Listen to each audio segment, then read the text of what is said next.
नमस्कार दोस्तों। आज मैं द स्कॉलर्स अड्डा की तरफ से आपके लिए लेके आए हैं कॉम्प्रिहेंसिव कोर्स जो कि हमारा इंडियन हिस्ट्री पे रहेगा, जिसमें हमारी पूरी की पूरी history right from the beginning जो कि एंशिएंट हिस्ट्री होगी और टिल इंडिपेंडेंस 1947 तक सारा कवर होगा। ये वाला जो कोर्स है हमारा, इसमें आपका एंशिएंट हिस्ट्री, मिडिवल हिस्ट्री और मॉडर्न हिस्ट्री के साथ साथ जो भी रेलेवेंट क्वेश्चंस होंगे, जो भी पूछे जा सकते हैं, इंक्लूडिंग पीवाईक्यूज जो कि वेरियस एग्जाम्स में पूछे गए हैं, और उनको भी डिस्कस किया जाएगा हर एक लेक्चर के एंड में। जितने भी लेक्चर्स कवर कराए जाएंगे उनकी स्लाइड्स की पीडीएफ और एक्स्ट्रा क्वेश्चंस और जितनी भी एक्स्ट्रा इंफॉर्मेशन होगी, फॉर एग्जांपल इंपॉर्टेंट बुक्स होगी आपकी हिस्ट्री में, ठीक है, इंपॉर्टेंट बैटल्स होगी विद ईयर्स, ठीक है, इंपॉर्टेंट बुक्स होगी, इंपॉर्टेंट वॉर्स हो गए, और इसके अलावा इंपॉर्टेंट टेम्पल्स हो गए, कौन से टेम्पल किसने बनाए थे, ठीक है, इंपॉर्टेंट डायनेस्टीज होगी। ये सारा का सारा आपको पीडीएफ फॉर्म में हमारे टेलीग्राम चैनल पे अवेलेबल हो जाएगा। टेलीग्राम चैनल का जो लिंक रहेगा वो हमारी डिस्क्रिप्शन पे आपको मिल जाएगा, ठीक है। उसके अलावा जितना भी ये मटेरियल हम कवर करवाएंगे यहाँ पे, ये आपका जितने भी वनडे एग्जाम्स होते हैं, फॉर एग्जांपल आपका टीजीटी हो गया, आपका एसएससी हो गया, यूपीएससी हो गया, स्टेट पीएससी हो गया, पुलिस हो गया, और भी जितने भी एग्जाम्स हैं लाइक आपका ये पटवारी एंड अदर एग्जाम, सबके लिए वैलिड है, ठीक है। तो चलो without any further delay start करते हैं। आज का टॉपिक जो कि हमारा होगा एंशिएंट हिस्ट्री का पहला टॉपिक, वो होगा pre historic period in India, ठीक है। तो हिस्ट्री जो है हमारी, उसको हम 3 फेजेस में डिवाइड करते हैं। एक होता है हमारा प्री हिस्ट्री, एक होता है हमारा प्रोटो हिस्ट्री, और एक होता है हमारा हिस्ट्री, ठीक है। जो हमारा प्री हिस्ट्री होता है वो होती है मेनली रिलेटेड टू, इसमें लिखा है development of human societies prior to the invention of writing systems. मतलब ये जो भी प्री हिस्ट्री में जितने भी इवेंट्स हुए हैं हमारी हिस्ट्री में, इनका कोई भी रिटर्न रिकॉर्ड नहीं है, ठीक है, इनका कोई भी रिटर्न रिकॉर्ड नहीं है,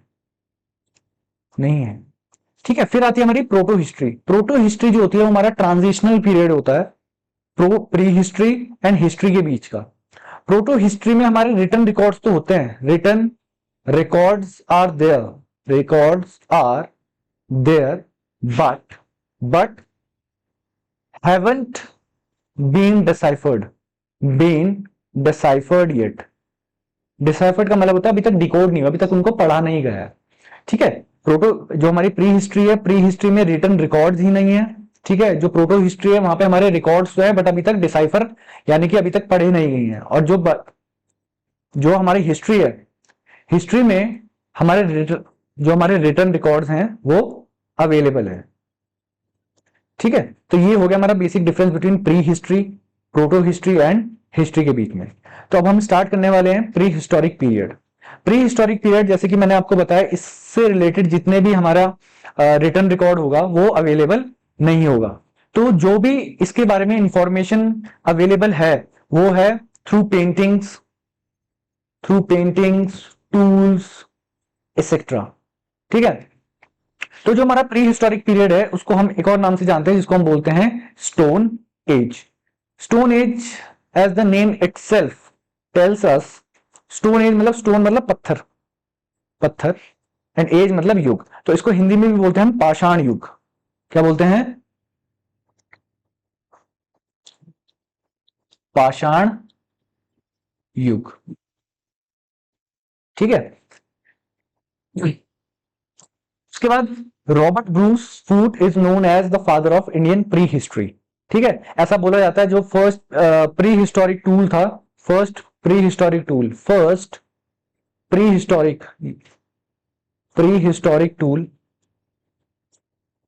टूल वो इन्होंने डिस्कवर किया था या एक्सकवेट किया था, ठीक है। इसलिए इनको बोला जाता है the father of Indian pre history. अब मूविंग फर्दर, जो हमारा प्री हिस्टोरिक पीरियड है उसको हम फर्दर डिवाइड करते हैं 4 एजेस में। कितनी एजेस में? 4 एजेस में। फर्स्ट इज आपकी पेलियोलिथिक एज, ठीक है, जो कि हमारी चली थी 5 लाख बीसी, मतलब ईसवी पूर्व से 10,000 बीसी मतलब ईसवी पूर्व, ठीक है। उसके बाद पेलियोलिथिक एज के बाद हमारी आई थी मेसोलिथिक एज। अच्छा, पेलियोलिथिक को हम हिंदी में बोलते हैं पुरा पाषाण, पुरा पाषाण युग।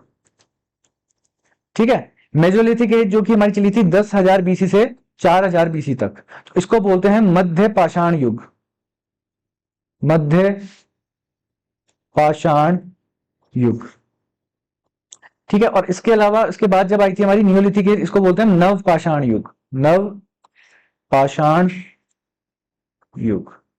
और उसके बाद लास्ट एज थी हमारी चालकोलिथिक, चालकोलिथिक को बोलते हैं हम ताम्र पाषाण, ताम्र पाषाण युग। ताम्र का मतलब होता है कॉपर, ठीक है, तांबा, कॉपर। तो as a name itself suggest, जो ये एज है इसमें हमारा मेटल डिस्कवर हो गया था। The first metal to be discovered was copper. ठीक है। तो अब हम वन बाय वन ये सारे की सारी जितनी भी एजेस हैं इनको डिस्कस करेंगे। ठीक है। तो फर्स्ट एज है हमारी पेलियोलिथिक एज, जिसको भी हम हिंदी में बोलते हैं पूरा पाषाण युग। पेलियोलिथिक एज को, और it is also known as old stone age, मतलब the oldest stone age. Stone age में से भी सबसे पुरानी है आपकी पेलियोलिथिक एज, जो कि हमारी चली थी 5 लाख बीसी से 10,000 बीसी तक। फर्स्ट इज, फर्स्ट पॉइंट है इसमें, इट डेवलप्ड इन प्लियोस्टीन पीरियड। जो हमारा प्लियोस्टीन पीरियड है इसको हम ग्रेट आइस एज ही बोलते हैं, जहां पे कि मैक्सिमम जो सरफेस था अर्थ का, maximum surface of earth covered with snow. ठीक है, उसी का पार्ट था। जो यहाँ पे लोग थे वो थे हंटर्स एंड गैदरर्स। तो बेसिकली जो यहाँ का लाइफस्टाइल था वो basically depended upon hunting and जितने भी लोग थे वो इधर उधर घूमते थे खाने की तलाश पे। They didn't have any particular place to reside in. ठीक है, एक जगह नहीं रह पाते थे, तो हंटिंग करते थे, इधर उधर घूमते रहते थे। Third point is control on fire. तो बेसिकली अभी जो हमारी जनरेशन है उनको बोलते हैं हम होमोसेपियंस, सेपियंस। ठीक है, जो हमारे एंसेस्टर्स थे उनको बोलते हैं हम होमो इरेक्टस, इरेक्टस। तो बेसिकली एज में इस एज में जो थे वो होमो इरेक्टस थे and they are credited to have control on fire. Control on fire का मतलब ये है कि फायर तो थी बट उसको कंट्रोल करना सीखा किन्होंने? होमो इरेक्टस ने। ठीक है, कैसे उसको कंट्रोल करना है, कैसे उसको यूज में लाना है। फोर्थ पॉइंट है Palaeolithic sites are found almost all over India except alluvial plains of Indus and Ganga. Alluvial plains होते हैं, जैसे कोई रिवर अगर अपने कोर्स में आती है तो अपने साथ सिल्ट डिपॉजिट करते हुए आती है। ठीक है, जो कि वेरी फर्टाइल होता है, it is very fertile for agriculture. तो जो बेसिकली दो मेन रिवर्स है इंडस एंड गंगा इंडिया की, उनकी जो अलुवियल प्लेन्स है उनको छोड़ के पेलियोलिथिक साइट्स पूरे ऑल ओवर इंडिया आपको मिल जाएगी। नेक्स्ट है depending upon tools, nature of change in climate and economic activities, Palaeolithic age is further divided into 3 ages. ठीक है, मतलब सबसे पहले हमने बात करी थी pre historic period. Prehistoric period में भी फर्स्ट एज थी हमारी Palaeolithic, and Palaeolithic is further divided into lower Palaeolithic, middle Palaeolithic and upper Palaeolithic. तो वन बाय वन अब हम इन तीनों को डिस्कस करेंगे। First one is lower palaeolithic age. Lower Palaeolithic को हम एक और नाम से जानते हैं जिसको हम बोलते हैं अर्ली पेलियोलिथिक एज। ठीक है, ये चली थी हमारी 5 लाख बीसी से लेकर 1 लाख बीसी तक। तो अब जो यहाँ पे स्टोन्स जो थे वो हमारे होते थे एक तो बहुत बड़े बड़े साइज में। ठीक है, जैसे कि आप यहाँ पे पिक्चर देख सकते हो, जो हमारे स्टोन्स हैं वो बहुत बड़े बड़े साइज में है, प्लस देवर रफ या फिर अनपॉलिश्ड,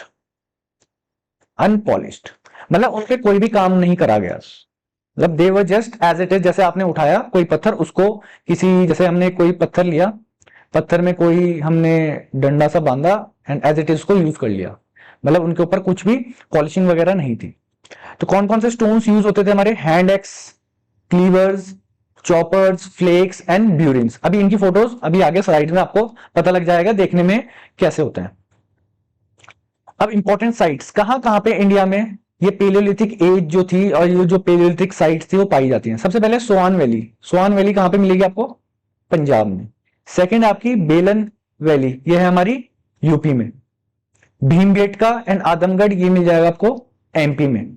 एंड देन आपका लास्ट है Chirki and Koregaon, they are in Maharashtra. Sometimes जो एग्जामिनर होता है वो इन साइट्स को पूछ लेता है कि ये कौन से एरिया में, कौन सी स्टेट में। फॉर एग्जाम्पल अगर वो पूछ लेता बेलन वैली, द बेलन वैली इज प्रेजेंट और was present in which state, in which state, तो ऑप्शन आ जाएंगे आपके पास यूपी, पंजाब, महाराष्ट्र, एमपी। ठीक है, तो इसको आपको जो मेन है जो मैंने यहां पे आपको नोट कराई है, तो इनको आप याद करना ही पड़ेगा। ठीक है, अभी लोअर पेलियोलिथिक एज में मेनली दो कल्चर्स हमको मिलते हैं। कल्चर की अगर हम हिंदी में बात करें तो उनको बोलते हैं संस्कृति, संस्कृति। ठीक है, दो मिलती हैं हमको मेन, जिसको एक होती है हमारी सोहानियन कल्चर, दूसरा होता है हमारा एक्विलियन कल्चर। ठीक है, जो सोहानियन कल्चर होता है हमारा, जो सोहानियन ट्रेडिशन होता है, वो हमको मिलता है शिवालिक रीजन। तो अगर मैं इंडिया का मैप बनाऊं, अगर मैं इंडिया का मैप बनाऊं, ठीक है, तो शिवालिक रीजन हमारा बेसिकली हमारा नॉर्थ वाला रीजन, हिमाचल एंड आपका उत्तराखंड, ये नॉर्थन पार्ट होता है। ठीक है, तो ये वाला ट्रेडिशन यहाँ पे प्रेजेंट था। ठीक है, सोहानियन ट्रेडिशन।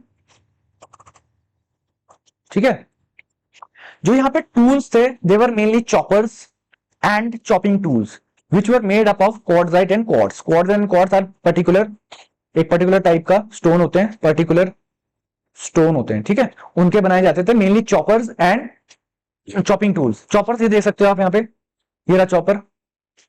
चॉपर बेसिकली क्या होता था? चॉपर होता था एक साइड से होता था थोड़ा मोटा, जैसे आपने एक्स देखी होगी, कुल्हाड़ी देखी होगी। कुल्हाड़ी कैसी होती है?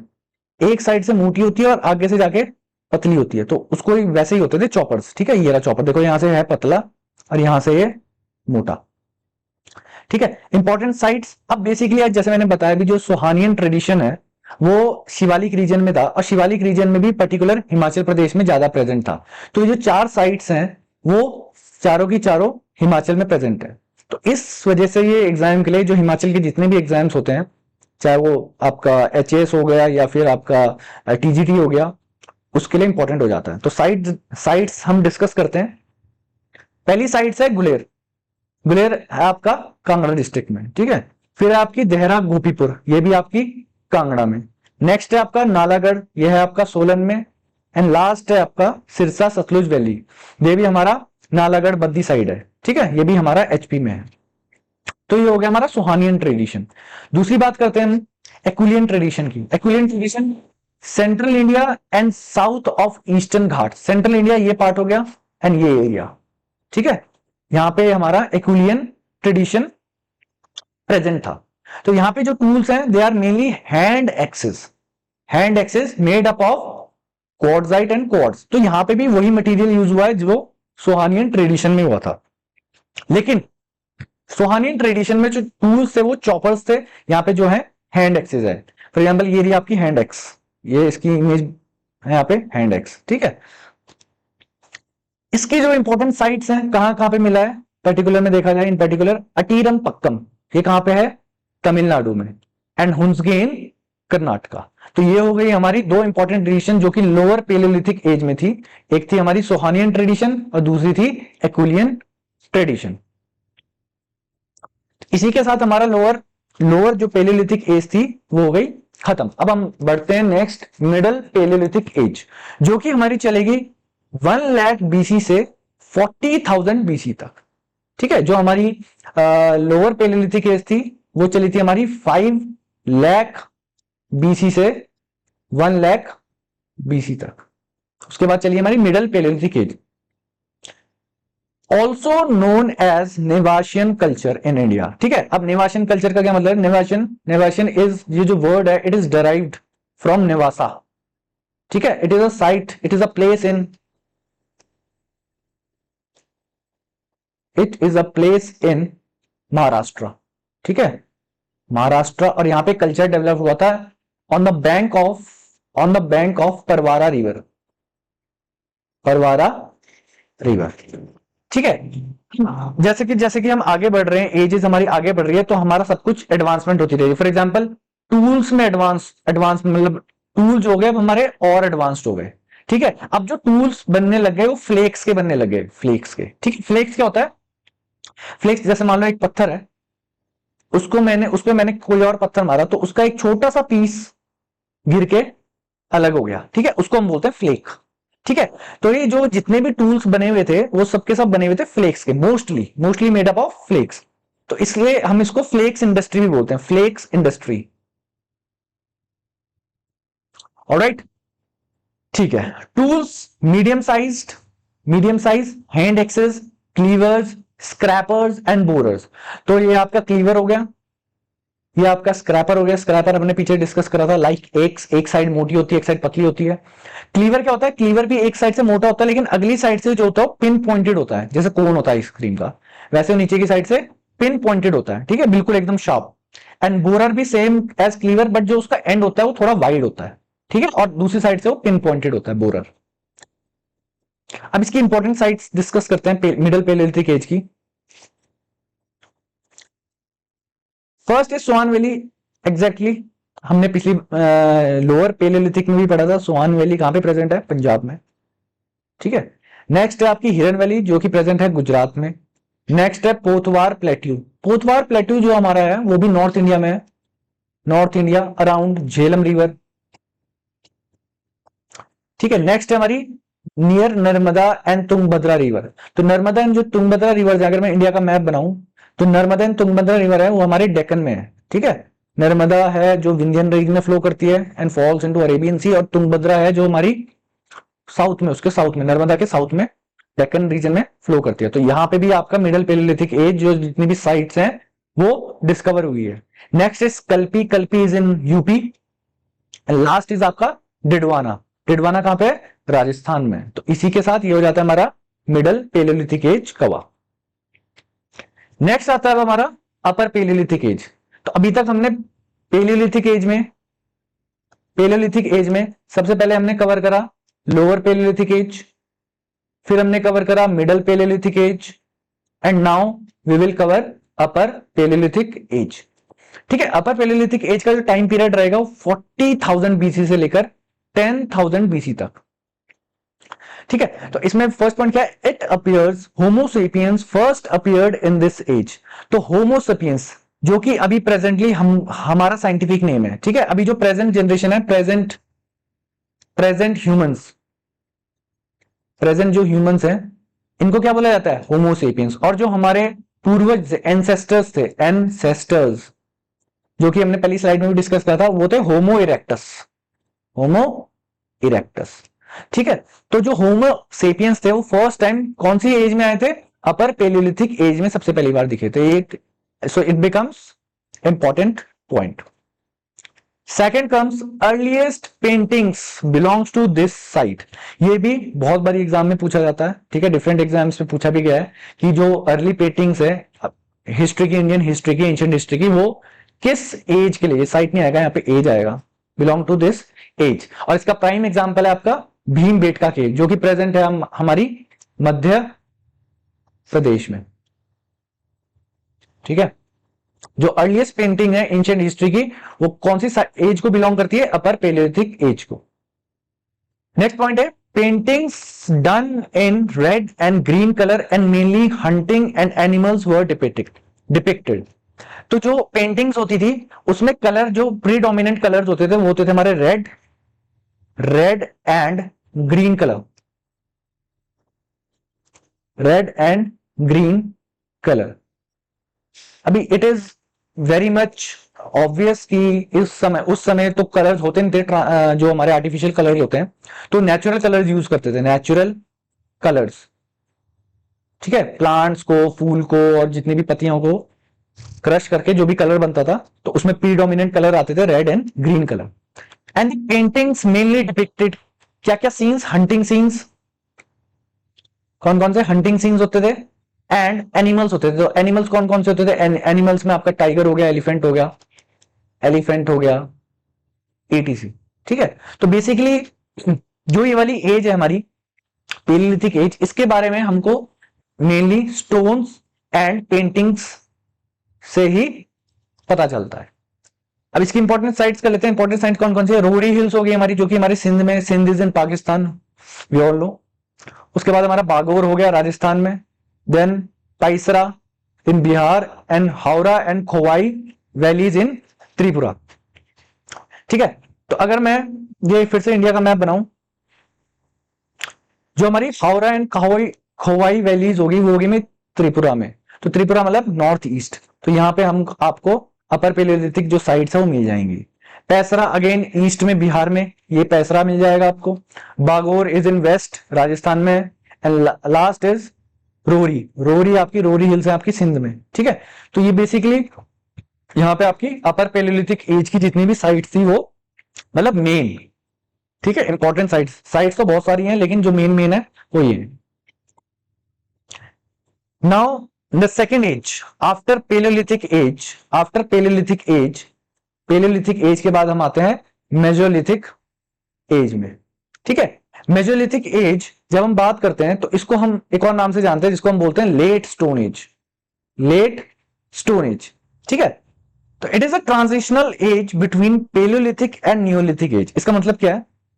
इसका मतलब यह है कि फर्स्ट थी हमारी पेलियोलिथिक एज, ठीक है, एंड फिर इसके बाद आएगी Mesolithic age. Mesolithic age, Mesolithic age को हम हिंदी में बोलते हैं मध्य, क्या बोलते हैं?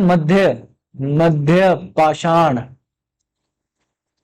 युग, मध्य पाषाण युग, मेजोलिथिक। ठीक है, और ये जो काम करेगी मेजोलिथिक एज, ये ट्रांजिशनल पीरियड का काम करेगी बिटवीन पेलियोलिथिक एंड नियोलिथिक के बीच में। ट्रांजिशनल मतलब ये जोड़ती है, it is a link between Palaeolithic and Neolithic age. ठीक है, अब इस एज में क्या होता है? Climate became warm and lifestyle change. Obviously जब जिस हिसाब से क्लाइमेट होता है उस हिसाब से लाइफस्टाइल इंसानों का चेंज हो जाता है। नेक्स्ट है paintings depicted child birth, burial ceremony like incidents which shows that social organization had become more stable। अब ये पॉइंट क्या कन्वे करना चाह रहा है? अभी हमने पीछे पढ़ा अपर पेलियोलिथिक एज में जो पेंटिंग्स होती थी वो हमको बताती थी हंटिंग एंड एनिमल्स के बारे में, एनिमल्स के बारे में। ठीक है, लेकिन जैसे मेजोलिथिक एज आई तो क्या huntings and animals were replaced by child birth या बरियल प्रैक्टिसेस। तो ये क्या शो करता है? ये शो करता है कि अब लोग जो है वो सोशली ऑर्गेनाइज्ड हो गए। ठीक है, स्टेबिलिटी आ गई। जो हमारा सोशल ऑर्डर था, जो हमारी सोसाइटी थी, जो हमारी सोसाइटी थी वो स्टेबल हो गई। ठीक है, धीरे धीरे स्टेबल हो गई। जो हंटिंग एंड गैदरिंग थी, जो हमने फर्स्ट में पढ़ा था पेलियोलिथिक एज में, hunting and gathering was getting reduced. ठीक है, तो यहां पे पेंटिंग्स भी चेंज हो गई। ठीक है, पेंटिंग्स में क्या, हंटिंग्स एंड एनिमल्स की जगह child birth and burial ceremonies जैसे जो इंसिडेंट थे वो शो होने लगे। Next is small tools known as microliths. It is one of the most important point of prehistoric period. ये बहुत बारी एग्जाम्स में भी पूछा गया है कि microliths in ancient history refers to. ठीक है, तो ये क्या होता था? माइक्रो मींस छोटे, लिथ मतलब स्टोन्स। ठीक है, छोटे स्टोन्स के जो टूल्स होते थे उनको बोलते थे माइक्रोलिथ, जिनका साइज होता था 1 से 8 सेंटीमीटर तक। जैसे यहाँ पे इमेज लगाई है, ये जो छोटे छोटे दिख रहे हैं आपको, ये हमारे माइक्रोलिथ्स। ठीक है, टूल्स जो स्पेसिफिकली यूज होते थे वो क्या थे? Blade, core, point, lunate and trapeze. ये सारे के सारे हमारे जो टूल्स थे वो उनके नाम थे। नेक्स्ट इंपॉर्टेंट साइट्स कौन कौन सी है? Found all over India accept north east. ये इंपॉर्टेंट पॉइंट है। ये जो एग्जाम है उसमें एज अ स्टेटमेंट पूछा जा सकता है कि जो Mesolithic sites were present all over India. हम सबको पता है ये स्टेटमेंट रॉन्ग है। क्यों? क्योंकि ये सारी इंडिया में मिलती है एक्सेप्ट नॉर्थ ईस्ट। उसके अलावा छोटा नागपुर प्लेट्यू में मिलेगी। छोटा नागपुर प्लेट्यू कौन सा है? छोटा नागपुर प्लेट्यू है हमारा, अगर हम जो छत्तीसगढ़ बिहार वाला रीजन देखेंगे वो है हमारा छोटा Nagpur plateau. Central India again MP वाला एरिया, नॉर्थ विंध्यास, बेलन वैली। अच्छा, नॉर्थ विंध्यास जो है बेलन वैली में, बेलन वैली आपका यूपी में है। ये वाला जो रीजन है it is basically found in all the ages. For example Palaeolithic age भी हो गई, मेजोलिथिक एज भी हो गई, एंड आपकी जो हम नेक्स्ट पढ़ेंगे न्यूलिथिक एज, तीनों में साइट कॉमन पाई गई है, तीनों साइट कॉमन पाई गई है। ठीक है, उसके अलावा कुचाई उड़ीसा में हो गया जो कि हमारा ईस्टर्न साइड पे है, बीरबानपुर जो कि हमारा वेस्ट बंगाल में है, and next last is Tilwara, Ganeshwar and Bagor, all in Rajasthan. अभी जो बागोर है, बागोर राजस्थान में जो है, it is on the river Kothari, Kothari river के किनारे, and it is the largest Mesolithic site in India.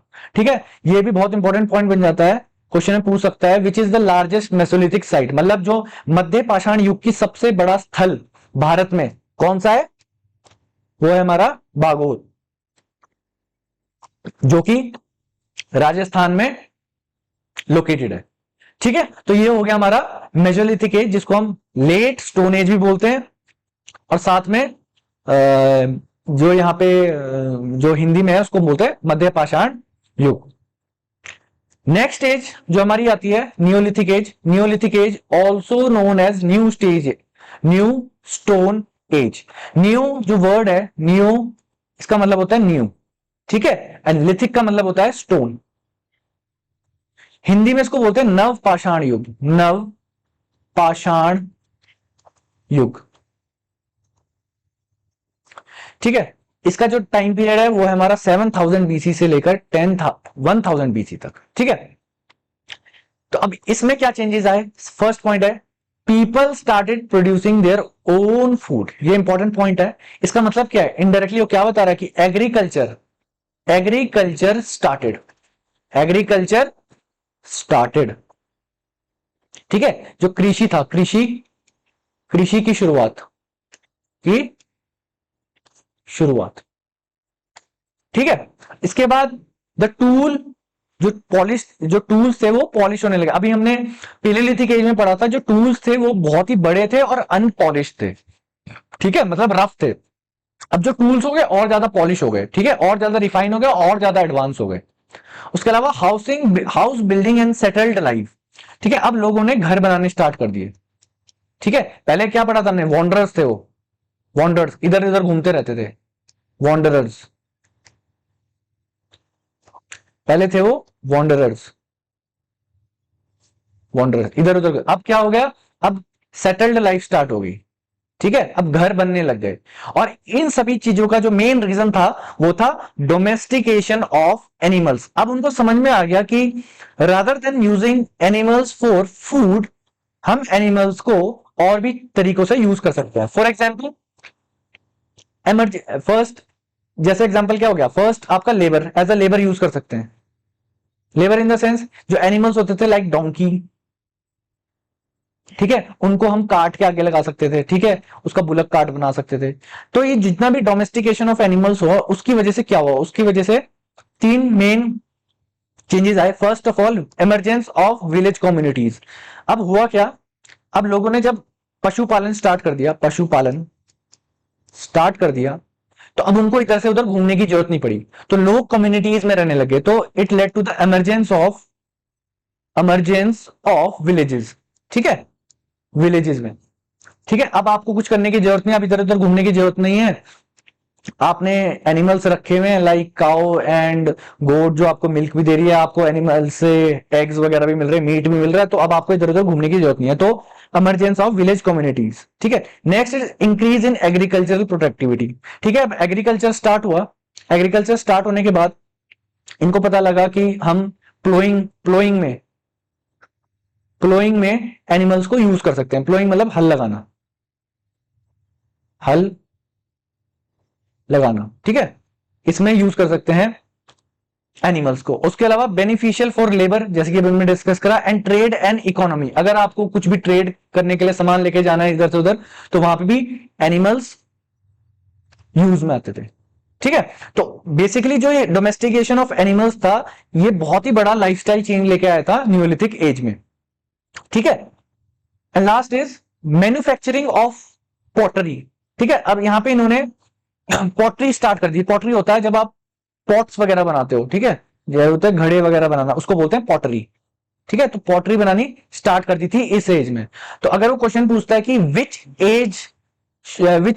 which age in Indian history is credited with the start of manufacturing of pottery, तो answer होगा आपका नियोलिथिक एज। उसका क्या लिखा है, चौपानी मांडो, UP में एक साइट, नियोलिथिक साइट है। It provides the earliest evidence of the pottery in the world. तो मतलब जो अर्लीस्ट एविडेंस, मतलब सबसे जल्दी और सबसे पहले सबूत पॉटरी के कहां से मिलते हैं, वो है हमारे चौपानी मांडो। चौपानी मांडो जो कि कहां पे लोकेटेड है, यूपी में। ठीक है, अब ये टूल्स देखो, टूल्स यहाँ पे हमारे नियोलिथिक टूल्स ये पॉलिश्ड हो गए थे और मोर रिफाइंड। ठीक है, अब आ जाते हैं इंपॉर्टेंट साइट्स पे, नियोलिथिक साइट्स पे। First is one of the most important, जो कि है मेहरगढ़। यह है आपका पाकिस्तान में। ठीक है, इसमें क्या है, earliest evidence of farming and herding.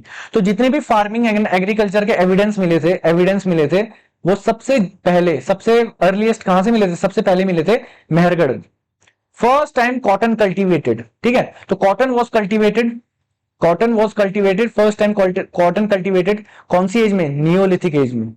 Neolithic age में, नियोलिथिक एज में, और उसमें भी कौन सी साइट में, मेहरगढ़, मेहरगढ़ में। ठीक है, बुरजाहोम, नेक्स्ट है बुरजाहोम, जो कि है जम्मू में। People lived in pits and hunting and fishing economy.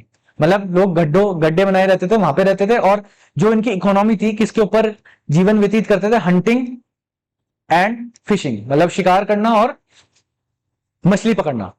Not aware of agriculture and domestication of animals. तो ये बहुत ही ज्यादा स्ट्रेंज एक फैक्ट है। जैसे बुरजाहोम की हम बात कर रहे थे, सारी की सारी साइट्स हैं Neolithic sites.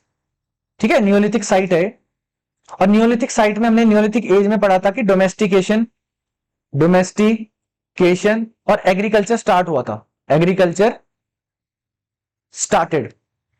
But contrary to this fact, ये जो हमारा बुरजाहोम है, यहां पे एग्रीकल्चर और डोमेस्टिकेशन ऑफ एनिमल्स का जो नॉलेज था वो नहीं था।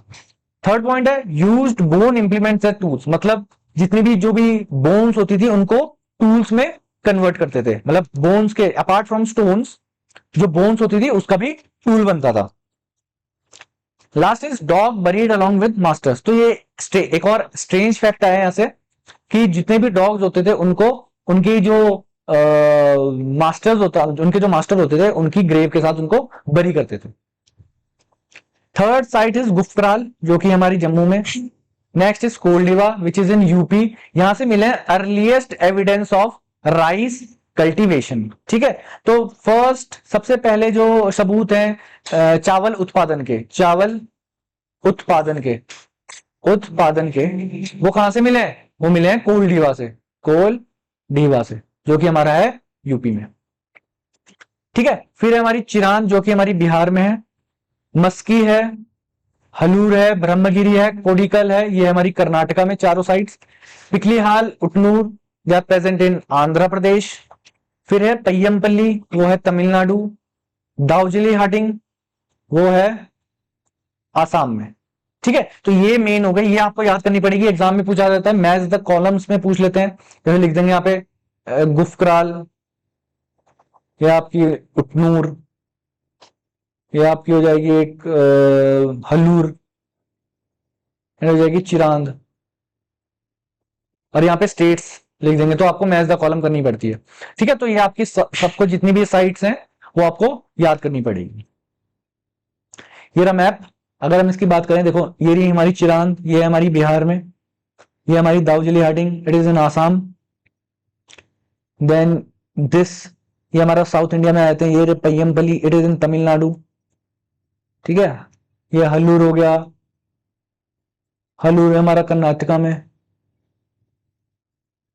ठीक है, तो ये सारी की सारी साइड, उटनूर हो गया, नागर मस्की हो गया, और भी साइड जितनी भी छूट गई, उसके अलावा भी जितनी भी साइड, नागार्जुनकोंडा हो गया, ये सारी की सारी साइड्स ये है हमारी नियोलिथिक साइट्स। इसके अलावा यहाँ पे नॉर्थ में आते हैं तो बुरजाहोम हो गया कश्मीर में, गुफकराल भी हो गया कश्मीर में, ये हमारा मेहरगढ़ हो गया। ठीक है, तो ये हमारे सारे मैप्स हैं जिसमें की सारी एक्सकेवेटेड नियोलिथिक साइट्स मैप्ड हो रखी हैं। ठीक है, तो नियोलिथिक एज यहाँ पे खत्म हो जाती है। नियोलिथिक एज के बाद हम डिस्कस करेंगे अब जो कि हमारी लास्ट एज होगी, pre history, pre historic India की, प्री हिस्टोरिक इंडिया की लास्ट एज है, जिसको हम बोलते हैं चालकोलिथिक एज, जो कि हमारी चली थी 2000 बीसी से लेकर 700 बीसी तक। ठीक है, अब इसके आगे क्या, also known as stone copper age, इसको हम बोलते हैं stone copper age, and the name itself suggest, stone मतलब पत्थर या पाषाण, और कॉपर मतलब तांबा। ठीक है, तो नाम से ही पता चल रहा कि यहां पे एक नया मेटल और विश्व का पहला मेटल डिस्कवर हुआ, जिसको हम बोलते हैं कॉपर, तांबा। ठीक है, तो यहां पे डिस्कवरी ऑफ कॉपर। ठीक है, और ये फर्स्ट मेटल था, फर्स्ट मेटल, पहली धातु। ठीक है, अब जब हम इस एज की बात करते हैं तो यहां पे ये जो एज है ये मोस्टली 3 इंपॉर्टेंट कल्चर्स है उससे डिराइव होती है। ठीक है, तो फर्स्ट इज बनस कल्चर। बनस कल्चर क्या होगा, बनस कल्चर अगर मैं बात करूं, यहां पे साइट, ये इंडिया बनाता हूं मैं, इंडिया का मैप, 3 मेन थे, एक था हमारा राजस्थान में, एक था हमारा एमपी में, और एक था हमारा महाराष्ट्र में। 3 कल्चर थे। जो राजस्थान में था उसको बोलते हैं हम बनस कल्चर, बनस कल्चर। ठीक है, यहां पे इसको अहर कल्चर भी बोलते हैं, अहर और अहर कल्चर। ठीक है, क्यों, क्योंकि यहां पे 2 मेन साइट्स थी, कौन कौन सी थी, एक थी अहर और दूसरी थी जिलुंड। ठीक है, जो बीच वाला कल्चर है ये है एमपी में, इसको बोलते हैं कयथ, कयथ इसको बोलते हैं कयथ कल्चर। ठीक है, यहां पे कौन कौन सी जगह है, ईरान एंड आपकी मालवा। एंड जो हमारा साउथ में है महाराष्ट्र में, ये हमारा राजस्थान में। ठीक है, राजस्थान में, महाराष्ट्र में इसको बोलते हैं जोरवे कल्चर, जोरवे कल्चर। यहां पे हमारी साइट्स है इनाम गांव, ठीक है, सोना गांव, ईटीसी। ठीक है, तो ये जो मेन कल्चर्स हैं ये बेसिकली पूरा चारकोलिथिक कल्चर को डिफाइन करते हैं। ठीक है, जैसे यहां पे लिखा बनस कल्चर, साइट्स लिख रखी है अहर एंड जिलुन। ठीक है, तो ये कहां पे है, ये हमारा राजस्थान में। नेक्स्ट है हमारा कयथ कल्चर, ये है हमारा कहां पे, यहाँ पे ईरान एंड मालवा है, ये है हमारा एमपी में। एंड थर्ड इज हमारा जोरवे कल्चर। जोरवे कल्चर क्या है, इनाम गांव, दैमाबाद एंड सोना गांव, और ये कहां पे है, तीनों साइट्स, ये है हमारी महाराष्ट्र में। ठीक है, इसके अलावा अब पॉटरी जो हो गई थी, पॉटरी और एडवांस हो गई थी। ठीक है, they were first to use painted pottery. अब पहले जो पॉटरी होती थी बिल्कुल नॉर्मल होती थी, ठीक है, लेकिन चालकोलिथिक एज में जो पॉटरी थी वो पेंट होना स्टार्ट हो गई थी, मतलब पेंटेड पॉटरी स्टार्ट हो गई थी। तो इसमें भी जो 2 मेन टाइप की पॉटरी होती थी वो होती थी black and red ware pottery. ठीक है, black and red ware pottery क्या होता था, जैसे मान लो एक पॉट है, इसका जो रिम और जो इंटीरियर है वो हो जाता था ब्लैक कलर का, और जो एक्सटीरियर है वो हो जाता था रेड कलर का। जैसे यहां पे देखो आप, ये देखो रिम और अंदर ये पूरा है ब्लैक कलर का, और ये जो बाहर का एक्सटीरियर है ये हमारा रेड कलर का। तो ये हो गई हमारी black and red ware pottery. दूसरा है ऑकरे कलर्ड पॉटरी। ठीक है, दूसरे टाइप की पॉटरी होती थी ऑकरे कलर्ड पॉटरी। अब जो ऑकरे कलर होता है, ऑकरे जो कलर होता है वो हिंदी में उसको बोलते हैं गेरुआ कलर, जो कि थोड़ा येलो टू ऑरेंज कलर का होता है। ठीक है, जिसका कलर इस टाइप में आता है, इस रेंज में आता है, येलो टू ऑरेंज। ठीक है, जैसे ये रहा एग्जांपल, ये देखो ये है ऑकरे कलर्ड पॉटरी, ये है। ठीक है, तो इसका ये खासियत होती थी कि अगर आप इसको टच करोगे तो ये थोड़ा सा कलर आपके हाथ में लग जाएगा। ठीक है, तो ये रहा, जैसे मिट्टी का कलर होता है ना, मिट्टी का रंग वैसे कलर की पॉटरी होती थी, ऑकरे कलर पॉटरी। ठीक है, उसके बाद दे knew the art of spinning and weaving. ठीक है, art of spinning and weaving. Spinning क्या होता है, स्पिनिंग होता है जैसे आप फैब्रिक से थ्रेड बनाते हो, ठीक है, तो स्पिनिंग करने से थ्रेड बनता है। तो स्पिंडल वूल्स ऐसे कुछ शेप के होते हैं, ऐसे सुई सी होती है, ठीक है, ऐसी सी होती है। तो इसमें आप फैब्रिक को रोल करके थ्रेड बनाते हो, फैब्रिक को फैब्रिक को रोल करके थ्रेड बनाते हो। तो यहां से मिले हैं, मतलब मालवा में स्पिंडल वूल्स मिले हैं, तो इस वजह से हम ये पता लगा सकते हैं, वी कैन डिड्यूस इट, कि जो यहाँ के चालकोलिथिक एज के लोग थे, they were very well aware of spinning and weaving. तो this shows they were well acquainted with the cloth manufacturing. तो ये भी बहुत इंपॉर्टेंट पॉइंट बन जाता है आपका एग्जाम पॉइंट ऑफ व्यू से, कि दे वर एक्वेंटेड विद क्लॉथ मैन्युफैक्चरिंग, मतलब जो जो वस्त्र होते थे वो इनको बनाने आते थे, ठीक है।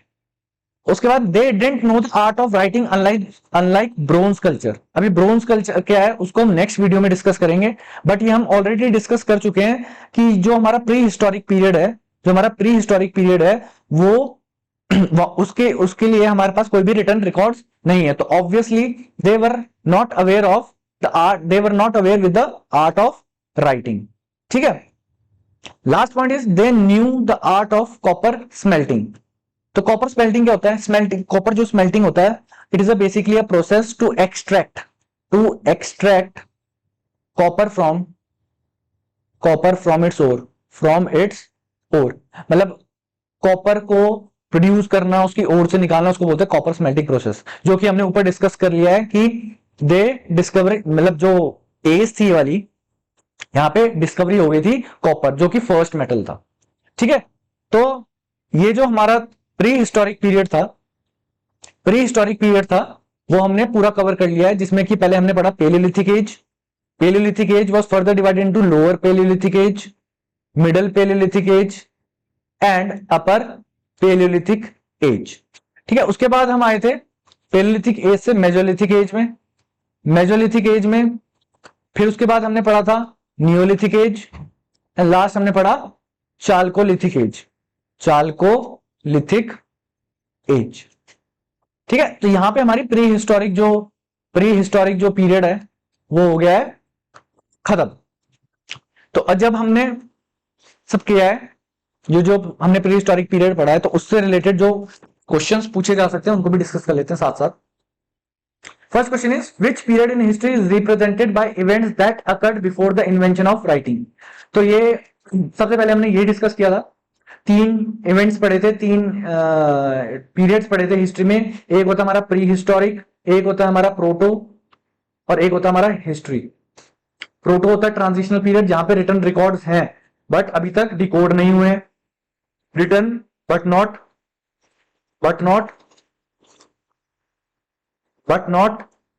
recorded but not deciphered, ठीक है। हिस्ट्री यहां पे रिटर्न रिकॉर्ड मिल जाएंगे, रिटर्न रिकॉर्ड्स, लेकिन जो प्री हिस्ट्री है यहां पे नो रिटर्न रिकॉर्ड्स। तो यहां पे इसका आंसर हो जाएगा हमारा प्री हिस्ट्री।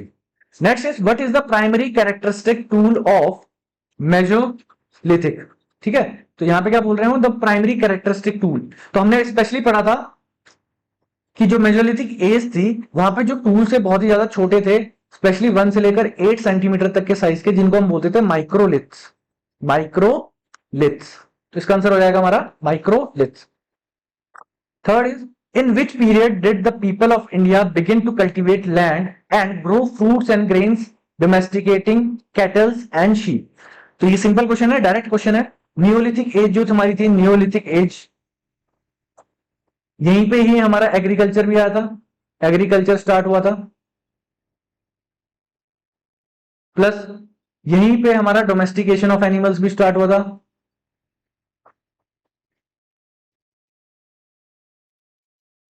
ठीक है, तो यहां पे इसका आंसर हो जाएगा neolithic period. Which of the following is not a characteristic feature of palaeolithic age in India? तो कौन सा कैरेक्टरिस्टिक फीचर नहीं है? तो ये जो नॉट होता है, ये जो वर्ड होते हैं, कीवर्ड होते हैं, इनको आपको ध्यान से पढ़ना बहुत जरूरी है, ठीक है। तो नॉट है, नॉट पूछ रहा है, मतलब कौन सा फीचर नहीं है। First is used of unpolished rough stone for tools, ये हमने पढ़ा है। जो टूल्स होते थे बड़े होते थे, रफ होते थे, अनपॉलिश्ड होते थे। Second is belonging to the Negrito race, ये जो नीग्रो रेस होती है उसको बिलोंग करते थे। Third is knowledge of agriculture and pottery. ठीक है, अब जैसे क्वेश्चन हो गया, इसको कैसे अटेम्प्ट करना है। अब जैसे सेकंड फैक्ट है, सेकंड फैक्ट मान लो आपको नहीं पता, लेकिन थर्ड जब आप पढ़ोगे knowledge of agriculture and pottery, ये तो हमको पता है कि ये जो स्टार्ट हुआ था हमारा नियोलिथिक एज में हुआ था, नियोलिथिक एज में हुआ था। तो जो ये वाला पॉइंट है एग्रीकल्चर एंड पॉटरी वाला, ये इसका कैरेक्टरिस्टिक फीचर नहीं होगा, तो ऑटोमेटिकली जो थर्ड है जो सी वो आपका आंसर हो जाएगा। एंड थर्ड भी हमने पढ़ा एग्जिस्टेंस इन प्लेस्टीन पीरियड, जिसको ग्रेट आइस एज भी बोलते थे, great ice age. Fifth question है, in which pre historic age did the people of India begin to use copper for tools and weapon. Copper से एक ही as है हमारे पास, जो कि हमारी चाल्कोलिथिक एज, तो इसका आंसर हो जाएगा D. Last question is, what type of tools, stone tools were primarily used in the lower palaeolithic age. ठीक है, अब जो ये लोअर पेलियोलिथिक एज थी, इसमें जैसे हमने पढ़े थे, जितने भी एजेस पढ़े हैं उसमें 1 और 2 जो हमारे टूल्स होते थे वो कॉमनली यूज हो जाते थे, लेकिन इसने प्राइमरली पूछा है, तो प्राइमरली जो हैंड एक्सेस और चॉपर्स होते थे वो यूज होते। ठीक है, तो ये हो गए हमारे सारे के सारे क्वेश्चंस। तो थैंक यू पूरी वीडियो देखने के लिए। एंड ये जो हमारा पूरा कोर्स चलेगा, जैसे कि मैंने आपको बताया है, ये सारे एग्जाम्स के लिए इंपॉर्टेंट है। इसमें जो भी सोर्सेज कवर कराए गए हैं वो आपका, जितने भी पूरा कंटेंट है वो लिया गया है एनसीईआरटी से, प्लस इंटरनेट से, प्लस प्रीवियस ईयर क्वेश्चन से, प्लस इग्नू से। ठीक है, तो ये जो कंटेंट मिलेगा आपको यहाँ पे वो प्योर होगा और पूरा एग्जाम पॉइंट ऑफ व्यू से रेलेवेंट होगा। ठीक है, उसके अलावा जितना भी आपको पीडीएफ रिलेटेड मटेरियल चाहिए, पीडीएफ जितनी भी लेक्चर्स की पीडीएफ होगी, लेक्चर्स की होगी, प्लस एक्स्ट्रा एक्स्ट्रा कंटेंट हो गया, वो आपको मिल जाएगा टेलीग्राम चैनल पे। ठीक है, टेलीग्राम चैनल का जो लिंक है वो आपको मिल जाएगा डिस्क्रिप्शन बॉक्स। ठीक है, उसके अलावा अभी हम कल या फिर जो हमारी नेक्स्ट वीडियो आएगी वो आएगी हमारी, जो हम स्टार्ट करेंगे ब्रोंज एज, ब्रोंज एज। ठीक है, ब्रोंज एज को हम दूसरे नाम से भी जानते हैं, जो मोस्ट पॉपुलर नेम है वो है इंडस वैली सिविलाइजेशन। ठीक है, इंडस वैली सिविलाइजेशन, जिसको कि हम हड़प्पन सिविलाइजेशन भी बोलते हैं। ठीक है, वो होगा हमारा next topic and it is one of the most important topics जो कि एग्जाम में पूछा जाता है। ठीक है, तब तक आप रिवाइज करिए, वीडियो देखिए, लाइक करें, कमेंट करें, शेयर करें, सब्सक्राइब करें। Thank you.